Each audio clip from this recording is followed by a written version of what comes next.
السلام علیکم ورحمۃ اللہ وبرکاتہ۔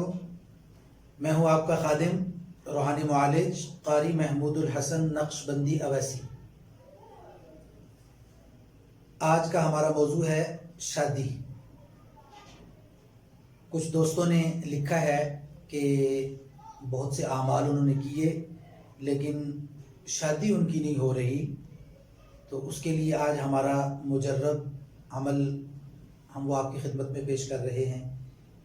یہ قرآن مجید کی ایک صورت ہے، سورہ اخلاص۔ سورۃ اخلاص کا عمل ہے، لیکن سورۃ اخلاص کے عمل میں ایک شرط ہے کہ آپ نے یہ عمل سورج نکلنے سے پہلے مکمل کرنا ہے۔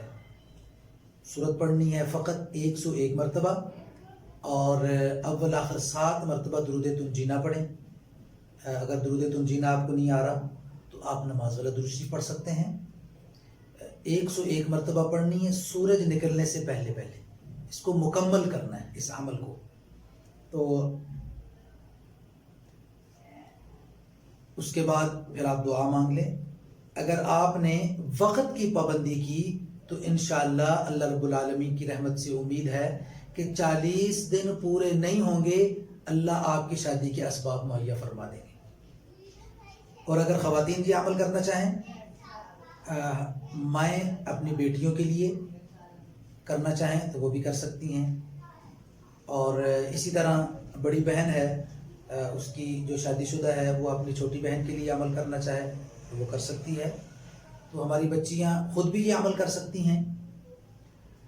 ان کے لیے سب سے بہترین وقت ہے جیسے ہی فجر کا وقت شروع ہو، اذانیں شروع ہو گئیں تو اذانیں مکمل ہونے کے بعد 5-7 منٹ 10 منٹ کے اندر آپ تازہ وضو کریں، پہلے سنتیں پڑھیں اور پھر 2 فرض فجر کے پڑھ کے اس کے بعد ادھر ہی مصلی پر بیٹھے یہ عمل کر لیں۔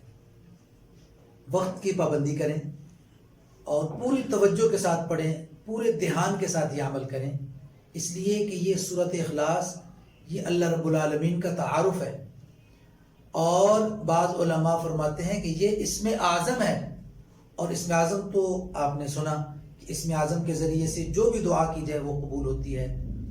تو آپ ہماری اس ترتیب کے مطابق یہ عمل کریں گے، انشاءاللہ اللہ رب العالمین 40 دن کے اندر آپ کی شادی کے اسباب مہیا فرما دیں گے۔